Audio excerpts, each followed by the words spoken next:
Hello दोस्तों, मैं अमरदीप कुमार स्वागत करता हूं आपके अपने YouTube channel free online academy पे।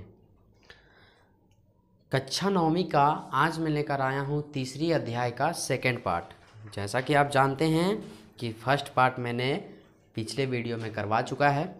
अगर आपने फर्स्ट वीडियो नहीं देखा है तो जाइए चैनल के प्लेलिस्ट पे, आपको वहां से फर्स्ट वीडियो देखने को मिल जाएगा। तो फर्स्ट वीडियो में मैंने 10 क्वेश्चन अच्छे से करवा रखे हैं ट्रिक के साथ, और आज मैं आपको क्वेश्चन नंबर 11 से लेकर चलूँगा क्वेश्चन नंबर 30 तक। तो इस वीडियो में मैं आपको 20 क्वेश्चन इम्पॉर्टेंट करवाने वाला हूं। तो बने रहिए वीडियो के लास्ट तक और देखते रहिए कक्षा नौवीं का तीसरी अध्याय नाथसीवाद और हिटलर का उदय। तो चलिए क्वेश्चन नंबर 11 की ओर। क्वेश्चन नंबर 11 है, हिटलर ने जर्मन वर्कर्स पार्टी की सदस्यता कब ली? अब देखिए, हिटलर यहाँ पर बात कर रहा है जर्मन वर्कर्स पार्टी की सदस्यता लेने की। तो यहाँ पे इसका जो आंसर है वो है 1919 में। कब बात करता है ये सदस्य कि हम भी जर्मन वर्कर्स पार्टी का सदस्य बनेंगे? कब बात करता है ये? सन 1919 में। तो हम इसको याद कैसे रखें? तो याद रखने का एक सिंपल सा ट्रिक है कि देखिए, यहाँ पे बात हो रहा है पार्टी की सदस्यता लेने की, मतलब पार्टी का सदस्य बनना चाह रहा है हिटलर। अब देखिए, हर जगह ये बात होती है कि अगर कोई नया व्यक्ति किसी सदस्य में इंक्लूड होना चाहता है, सदस्य बनना चाहता है, तो जो पहले से सदस्य हैं उसमें कानाफूसी होने लगती है। नहीं भाई, और भी हम सदस्य नहीं ले सकते हैं, है ना। उसके अंदर ओनी ओनी होने लगता है, ओनी ओनी भाई मैं अब और सदस्य नहीं ले सकता, और ख़ास करके हिटलर को नहीं भाई नहीं लूँगा। अरे क्यों भाई, क्यों हिटलर को सदस्यता नहीं लेने दोगे? अरे भाई, अगर उसको लेने दिया तो वो ही बॉस बन जाएगा। ओनी ओनी करने लगते हैं। तो आएगा जर्मन वर्कर्स पार्टी की सदस्यता कब ली? तो आप समझ जाइएगा, ओनी ओनी करने लगा, मतलब ओनी ओनी से 1919 ईस्वी में। याद रहेगा। आगे चलते हैं। आगे क्वेश्चन नंबर 12 है, जर्मन वर्कर्स पार्टी का नाम बदलकर नेशनल सोशलिस्ट पार्टी किसके द्वारा किया गया? अब देखिए, नाम बदलने का पावर कौन रखता है? जो हिटलर रहेगा, सिंपल सी बात है। तो इसका जो आंसर है वो है हिटलर के द्वारा। नाम बदलकर नेशनल पार्टी कौन कर दिया गया? हिटलर ने। नाम बदलने का पावर किसका रहेगा? जो हिटलर रहेगा। हाँ, हम और आप नाम नहीं बदल सकते हैं। क्या है हम लोग का पावर? कुछ नहीं। तो जो हिटलर रहेगा ना भाई, वही नाम बदल सकता है। तो यहाँ पर नाम बदल दिया, वर्कर्स पार्टी का नाम बदलकर नेशनल पार्टी कर दिया गया। एक बार आगे बता दें कि यही नेशनल सोशलिस्ट पार्टी आगे चलकर नाथसी पार्टी कहलाता है। तो आप याद रखेंगे, वर्कर्स पार्टी का नाम बदलकर नेशनल सोशलिस्ट पार्टी किसने कर दिया? हिटलर ने। याद कैसे रखेंगे? जो हिटलर रहेगा वही नाम बदल सकता है। हाँ, हम और आप नहीं बदल सकते हैं। आगे चलते हैं क्वेश्चन नंबर 13 की ओर। क्वेश्चन नंबर 13 है, हिटलर ने कब बवेरिया पर कब्जा करने की योजना बनाई? हाँ, बवेरिया एक राष्ट्र है। तो हम यहाँ से बवेरिया को पूरा नहीं पढ़ेंगे, केवल हम यहाँ पे रिया को पढ़ेंगे। हाँ, देखिए लास्ट में रिया दिख रहा है ना आपको, रिया। तो इस रिया को देखिए, ये जो रिया नाम की एक लड़की है वो हिटलर बन गई। हाँ, हिटलर बन गई भाई। और कितने वर्ष की उम्र में बनी? तो पूरे 23 वर्ष की उम्र में ये हिटलर बन गई। हाँ, तो यहाँ पे आ जाएगा आंसर 1923 ईस्वी में। क्वेश्चन आएगा, हिटलर ने बवेरिया पर कब्जा करने की योजना कब बनाई? है ना। तो योजना जो बनाई है वो देखिए, आपको याद रहेगा, क्या चलेगा दिमाग में? बवेरिया मतलब रिया। और रिया जो है, क्वेश्चन में पूछा हिटलर ने, तो क्वेश्चन में आएगा रिया। हिटलर कब बन गए थे? तो 1923 ईस्वी में। सिंपल सी बात है। मैं एक बात यहाँ पे नोट कीजिए कि ये जो आपको हर जगह 19 देखने को मिलेगा, क्योंकि ये जो चल रहा है आपका 19वीं सदी चल रहा है। 18वीं के बाद 19वीं, 1919, सॉरी ये 20वीं सदी चल रहा है। ये 20वीं सदी, ये इस जो हम बात कर रहे हैं चैप्टर में, ये 20वीं सदी का बात कर रहे हैं ना। तो 1920, 1930, 1940, 1955, 1939, 1938 यही सब देखने को आपको मिलेंगे। तो 19 को आपको याद नहीं रखना है, आपको 19 को दिमाग में लेके चलना है कि जो भी बात करेगा 19 का बात करेगा। तो आपको ये याद रहेगा रिया वाला। आगे चलते हैं। आगे है जनमत को प्रभावित करने के लिए किया जाने वाला एक खास तरह का प्रचार क्या कहलाता है?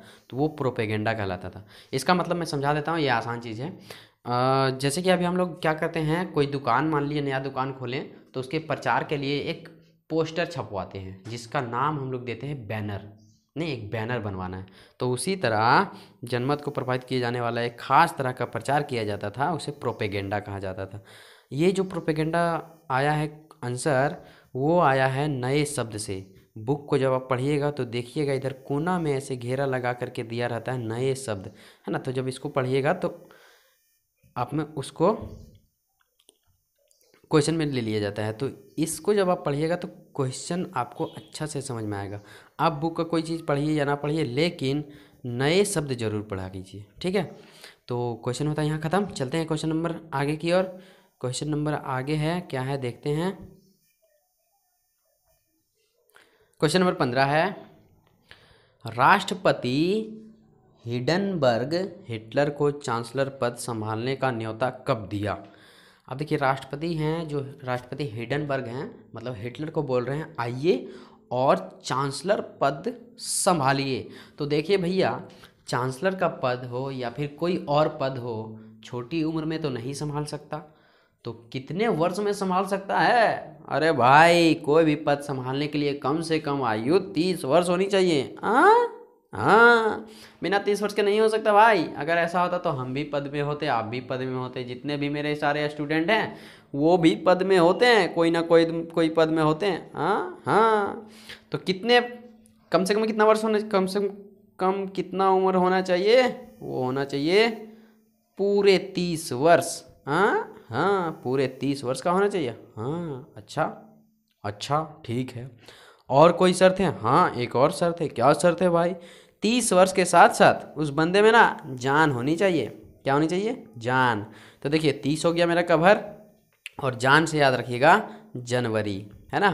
तो 30 वर्ष की उम्र में और उसके अंदर जान होना चाहिए, तो 30 जनवरी हो गया। अब बच जाता है 1933। तो आप ये समझो कि चांसलर पद संभाल लिया 30 जनवरी को, और कितने साल रहा चांसलर के पद पे? तो पूरे 3 साल रहा। हाँ, और देखिए कब संभाला था? तो 30 जनवरी को। तो 30 और 3 मिलाएंगे तो कितने बन जाएंगे? 33 बन जाएंगे। मतलब कब संभाला? तो 1933 में। अभी थोड़ी देर पहले बताया था ना कि 19 आपको कॉमन रखना है भाई। हाँ, 19 आपको कॉमन रखना है। तो आशा करते हैं ये आपको समझ में आ गया होगा। एक बार और समझा देते हैं। चांसलर का पद संभालने बोला, 30 वर्ष का होगा तब संभाल पाएगा, प्लस में उसमें जान होनी चाहिए। तो 30 जान प्लस 30 जनवरी हो जाएगा। उसके बाद कब, वर्ष कौन सा था? तो वो था 33। 33 कैसे याद रखेंगे? 30 वर्ष में संभालेगा, और कितने साल रहा? 3 वर्ष रहा, मतलब 33 हो गया। 19 तो आपको लेके चलना है। तो आशा करते हैं ये आपको समझ में आया होगा। चलते हैं क्वेश्चन नंबर 16 की ओर। क्वेश्चन नंबर 16 क्या कहता है ये देखते हैं। क्वेश्चन नंबर 16 है, कंसंट्रेशन कैंप किसे कहा जाता था? कंसंट्रेशन कैंप किसे कहा जाता था? ये बहुत ही मोस्ट इंपॉर्टेंट क्वेश्चन है। आइए देखते हैं इसका आंसर। इसका जो आंसर है, इसका आंसर है वह स्थान जहां बिना कानूनी प्रक्रिया के लोगों को कैद कर लिया जाता था, उसे कहा जाता था कंसंट्रेशन कैंप। समझा देते हैं इसका मतलब। पहले क्या होता था, बिना कोई कार्रवाई, बिना कोई अपराध के लोगों को पकड़कर कैद कर लिया जाता था। ना कोई कानून था और ना ही कोई व्यवस्था थी। बिना शक के आधार पे या फिर कुछ भी हो, अच्छा चलो भाई इसको पकड़ लो कैद कर दो, उसको पकड़ लो कैद कर दो, कुछ भी थोड़ा मोड़ा अगर उस पर कोई पर्सनल मामला भी हो, चलो पकड़ लो कैद कर लो। तो ऐसे कैंपों को कंसंट्रेशन कैंप कहा जाता था। इसका फिक्स आंसर जानने के लिए आप देख सकते हैं, वह स्थान जहां बिना कानूनी प्रक्रिया के लोगों को कैद कर लिया जाता था, उसे कंसंट्रेशन कैंप कहा जाता था। क्वेश्चन नंबर 17 की ओर चलते हैं। क्वेश्चन नंबर 17 है, इनेबलिंग एक्ट कब पारित किया गया? ये जो आपको ब्रैकेट में दिख रहा है ये इसका हिंदी है। विशेषाधिकार अधिनियम। अब देखिए कोई विशेष अधिकार अधिनियम पारित हो जाता है, समझा देते हैं विशेषाधिकार अधिनियम है क्या। देखिए जब कोई दलित वर्ग, मतलब छोटे वर्ग के लोग दबाव में रहते हैं या फिर कोई उन्हें अधिकार से वंचित रखा जाता है, तब कोई ना कोई सरकार के द्वारा एक नियम पारित किया जाता है संविधान के थ्रू, संविधान के द्वारा। तो यहाँ पर एक विशेषाधिकार नियम पारित हुआ होगा जर्मनी के अंदर। कब पारित हुआ है? 3 मार्च 1933 में। तो देखिए हम इसको याद कैसे रखेंगे कि विशेषाधिकार अधिनियम इनेबलिंग एक्ट कब पारित हुआ, तो 3 मार्च 1933 को। अगर हम ऐसे इसको याद रख लें तो कुछ मिनट के लिए आपको याद हो जाएगा, लेकिन आगे चल के भूल जाएंगे। तो याद कैसे रखें विशेषाधिकार?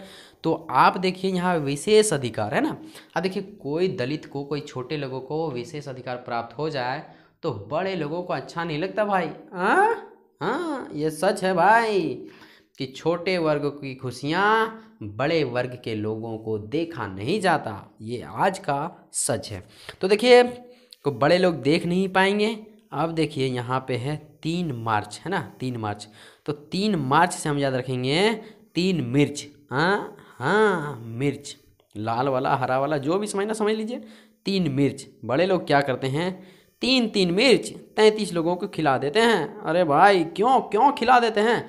तुमने विशेषाधिकार क्यों दिया छोटे वर्ग को विशेषाधिकार? ये कौन सी बात है? हाँ भाई, बड़े लोगों का यही काम है। अगर कोई विशेषाधिकार पारित हो भी जाता है तो जो पारित करने वाला है उसे 3 मिर्च खिला दिया। कितने लोगों को? पूरे 33 लोगों को खिलाया है 3 मिर्च। क्यों भाई? क्योंकि विशेषाधिकार पारित करने वाले 33 लोग थे, ना एक कम ना एक ज़्यादा, पूरे 33। तो आप याद रख सकते हैं कि विशेषाधिकार प्राप्त हुआ तो बड़े लोगों को अच्छा नहीं लगा और उसने क्या किया?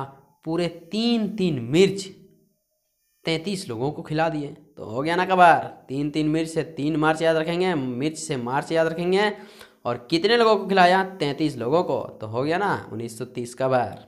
चलिए शुरू करते हैं आगे की ओर।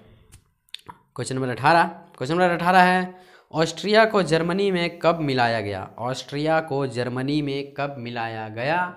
या फिर एक और क्वेश्चन बन सकता है कि जर्मनी ने ऑस्ट्रिया पर कब अधिकार किया? तो इस तरह के क्वेश्चन भी बन सकते हैं, तो आप ध्यान रखेंगे। तो यहाँ फिलहाल के लिए क्वेश्चन ऑस्ट्रिया को जर्मनी में कब मिलाया गया? तो देखिए ऑस्ट्रिया को, किसको? ऑस्ट्रिया को। तो आ से ऑस्ट्रिया, और इसका जो आंसर है 1938 में मिलाया गया। तो 1938 कैसे याद रखें? तो हम जैसे कि मैंने पहले कहा है कि 19 को आप छोड़िए, आप 38 को देखिए। तो ये जो 38 है वो किससे शुरू होता है? आ से 38 और आ से ऑस्ट्रिया। आ से 38 और आ से ऑस्ट्रिया, है ना। कमाल की ट्रिक। आशा करते हैं आपको समझ में आया होगा। ऑस्ट्रिया को जर्मनी कब मिलेगा? तो हम याद रखेंगे आ से ऑस्ट्रिया, आ से 38। यस मेरे भाई। तो चलिए चलते हैं क्वेश्चन नंबर 19 की ओर बिना देरी किए। चलिए आइए क्वेश्चन नंबर 19 में। क्वेश्चन नंबर 19 क्या है ये देखते हैं। तो क्वेश्चन नंबर जो 19 है, क्वेश्चन नंबर 19 है हिटलर ने पोलैंड पर कब हमला किया? हाँ, कितने हमले किए ये पता भी नहीं है, लेकिन चलो देखते हैं हिटलर ने पोलैंड पर हमला कब किया। तो देखिए हिटलर, पोलैंड। अब देखिए पोलैंड जाएगा कौन? हिटलर मेरे भाई, हिटलर। अब देखिए हिटलर अपनी बीवी को बोलता है, अरे पोलैंड पर हमला करने जाना है, तुम मेरा स्वेटर डाल दो, ठंड का मौसम है, मुझे कहीं ठंड ना लग जाए। ठीक है, लेकिन जी क्या करूँ जी, आपका तो स्वेटर पिछला साल का छोटा हो गया है जी। हाँ, अच्छा एक काम कीजिए जी, आप ना हमें 19 किलो ऊन ला दो, मैं आपका तुरंत स्वेटर सिल देता हूँ। हाँ 19 किलो 19 किलो ऊन ला दो। 19 किलो क्यों भाई? 19 किलो ऊन ला दो ना जी, तो आपका स्वेटर तुरंत सिल देंगे। पोलैंड पर हमला करने जाइएगा ना, बहुत ठंड रहता है पोलैंड में। हाँ, तुम्हें पता भी है कि ऊन कैसे रुपए किलो है? आप ही बता दो, नहीं है पता हमको। तो ऊन है 39 रुपये किलो। 39 रुपये किलो है। हाँ, ऊन कैसे रुपये किलो है? 40 रुपये किलो। तो हो गया ना कबार 1939। एक बार और देख लीजिए। हिटलर ने कहा पोलैंड पर हमला करने जाएंगे। उसकी बीवी बोली पोलैंड हमला करने जाइएगा? हाँ। हिटलर कहता है मेरा स्वेटर भी डाल देना, बहुत ठंड रहता है वहाँ पे। तो बीवी बोलती है स्वेटर तो आपका छोटा हो गया जी, तो बोलते 19 किलो ऊन ला दीजिए, तो 19 हो गया कवर। अब हिटलर बोलता है 19 किलो ऊन, तुम्हें पता भी है 39 रुपये किलो है, 39, तो हो गया ना कवर 39। आशा करते हैं आपको याद हो गया होगा। आगे चलते हैं। क्वेश्चन नंबर 20, हिटलर की पराजय कब हुई? तो देखिए पराजय, पराजय, पा से पराजय, और आंसर है 1945। तो 19 को छोड़िए, 45 को आप याद रखिए। तो पा से पराजय, पा से 45, हो गया ना याद। आगे चलते हैं क्वेश्चन नंबर 21 की ओर।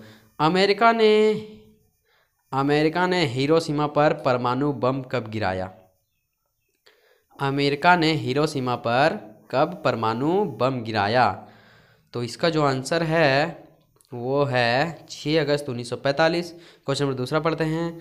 अमेरिका ने नागासाकी पर कब परमाणु बम गिराया? इसका आंसर है 9 अगस्त 1946। एक बात 45।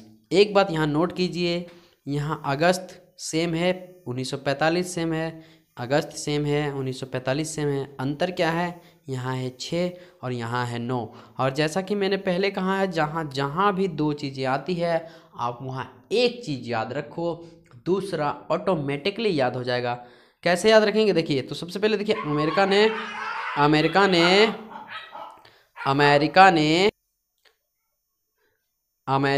नागासाकी पर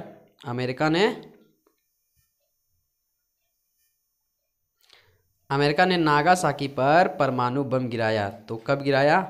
तो देखिए यहाँ रखिए नागा, है ना, नागा लिखिए आप, ना और गा। तो आप ये देखो, ना से 9 याद रखेंगे आप, ना से 9, और गा आ रहा है सुनने में, तो आ से याद रखेंगे अगस्त। बात आए समझ में?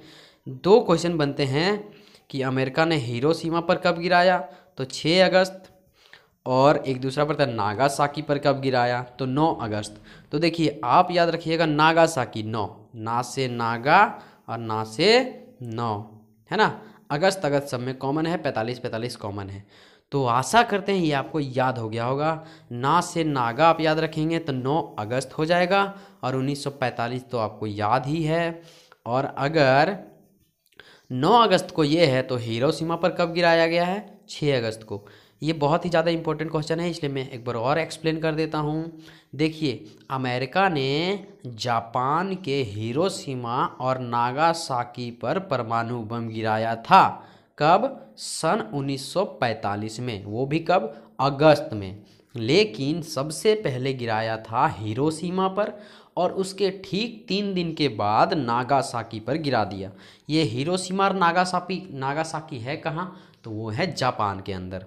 तो समझिए यहाँ पर बात को, यहाँ पे हिरोशिमा पर कब गिराया था? 6 अगस्त को, और नागासाकी पर कब गिराया था? 9 अगस्त को। याद कैसे रहेगा? तो नागासाकी, तो ना से याद रखिएगा नागा, नागा सुनने में आएगा नागासाकी पर, तो ना से नागा हो जाता है, ना से 9 भी होता है। तो आप ऐसे याद रख सकते हैं। बचा जो वो 6 हो जाएगा। हिरोशिमा पर कब गिराया था? तो 6 अगस्त को गिराया था। आशा करते हैं ये एक्सप्लेनेशन आपको समझ आया होगा।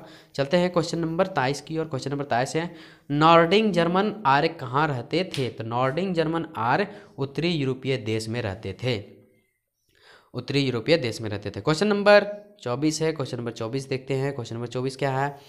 ब्लॉन्ड किसे कहा जाता है? तो ब्लॉन्ड कहा जाता था पहले नीली आंखों वाले और सुनहरे बालों वालों को ब्लॉन्ड कहा जाता था, ब्लॉन्ड। अभी देखते होंगे कभी कभी कोई ब्राउन आइज और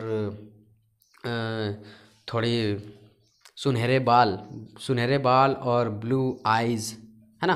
तो ऐसे जो भी शख्स होते थे, जो भी पर्सन होते थे, उन्हें हम लोग ब्लॉन्ड कहा जाता था, उन्हें ब्लॉन्ड कहा जाता था, उन्हें ब्लॉन्ड कहा जाता था पहले। तो आप इसको याद रखेंगे, नीली आंखों वाले और सुनहरे बालों वालों को ब्लॉन्ड कहा जाता था। चलते क्वेश्चन नंबर 25 की ओर। क्वेश्चन नंबर 25 है, क्वेश्चन नंबर 25 में आ गए हैं। क्वेश्चन नंबर 25 है, सिंती और रोमा कैसे समुदाय थे? सिंती और रोमा कैसे समुदाय थे? तो वो थे जिप्सी समुदाय के, जिप्सी समुदाय जैसे। तो देखिए याद कैसे रखेंगे? देखिए यहाँ सिंती है, क्या है? सिंती, और यहाँ क्या है? जिप्सी। तो आप ऐसे याद रख सकते हैं। कैसे याद रखेंगे? देखिए सिंती, यहाँ लास्ट में सी है, शुरू में सी है और इसके लास्ट में सी है, तो आप ऐसे याद रखते हैं सिंथी जिप्सी। आगे क्वेश्चन है न्यूरेमबर्ग में कैसी अदालत स्थापित की गई थी, है ना। न्यूरेमबर्ग में कैसी अदालत स्थापित की गई या फिर की गई थी, तो यहाँ पे हो जाएगा सैनिक अदालत। एक बात नोट कीजिए, याद कैसे रखेंगे, यहाँ है अदालत, यहाँ भी पर है अदालत, है ना। अब बात होता है कि यहाँ सैनिक कैसे याद रखें, तो देखिए एक बात, अब यहाँ पे आपको पढ़ने में आ रहा है न्यूरे, है ना, न्यूरे, तो आप याद रखिए, क्या याद रखेंगे, नूर, है ना, नूर। अरे मेरा चांद सा बेटा, मेरा नूर, मेरा चांद से बेटा है, मेरा नूर है। अब देखिए नूर को, चांद सा बेटा को, उसको वर्ग में हम क्या किए, नाम लिखवा दिए। वर्ग में मतलब क्या, क्लास में नाम लिखवा दिए। उसकी सुरक्षा की बहुत हमको टेंशन हो रही थी, तो मैंने क्या किया, सैनिक लगवा दिया। अरे सैनिक मेरे बेटा को देखेगा रे, हाँ मेरा नूर है वो, मेरा नूर है, क्या है, मेरा नूर है वो, देखेगा। तो आपको याद कैसे रखना है, देखिए क्वेश्चन जब पढ़िएगा न्यूरेमबर्ग, तो न्यूरेमबर्ग से याद आएगा नूर। अपने नूर को कहाँ नाम लिखवा दिए थे, वर्ग में, है ना। तो उनको टेंशन होने लगी कि वर्ग में है, किस तरह है, कैसा नहीं है, पता नहीं है। तो आप देखने के लिए किसको भेज दिए, सैनिक को। अगर पूरा बोलना है न्यूरेमबर्ग में कैसी अदालत थी, तो सैनिक अदालत, है ना। तो हम ऐसे याद रखेंगे। क्वेश्चन नंबर 27 की ओर चलते हैं। क्वेश्चन नंबर 27 है जर्मनी में राइनलैंड पर कब अधिकार किया। जर्मनी ने राइनलैंड पर कब अधिकार किया, तो 1936 में। अब देखिए अधिकार क्यों करेगा भाई, अधिकार क्यों करेगा, दुश्मनी चलता होगा, है ना, दुश्मनी चलता होगा। और हम लोग जानते हैं जब दुश्मनी चलता है तो हम लोग क्या कहते हैं, 36 का आंकड़ा है भाई।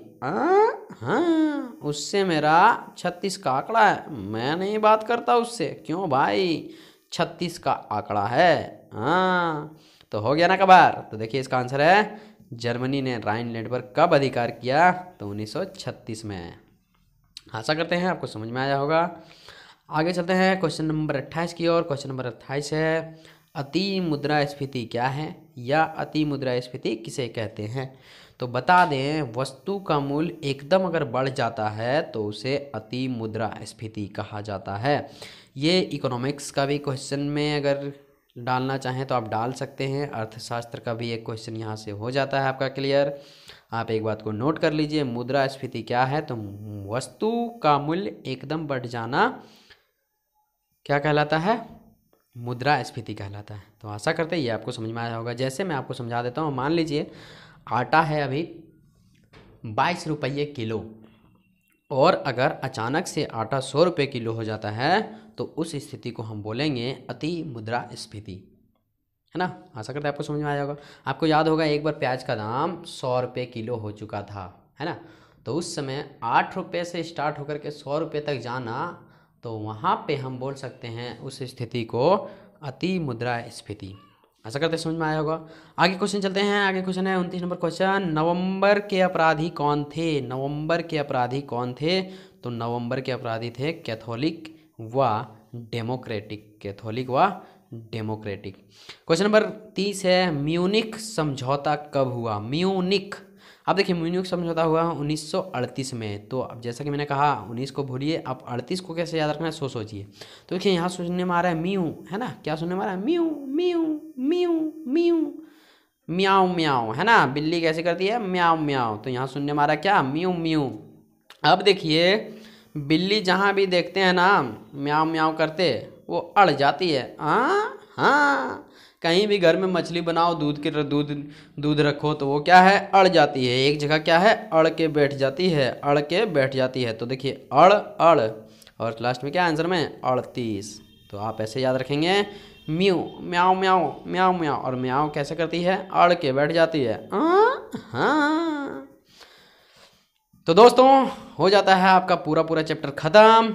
अब हम चलेंगे पार्ट 2 की ओर, जो कि मिलेगा आपको अगले वीडियो में। तो यहाँ तक करते हैं आपको नमस्कार। खाइए पिए और मस्त रहिए, पढ़ाई करते रहिए, एक ना एक दिन आपको सफलता ज़रूर मिलेगी। क्या सोचे हैं आप अपने लाइफ में, उस पर निरंतर काम करते रहिए, मंजिल आपको ज़रूर मिलेगी।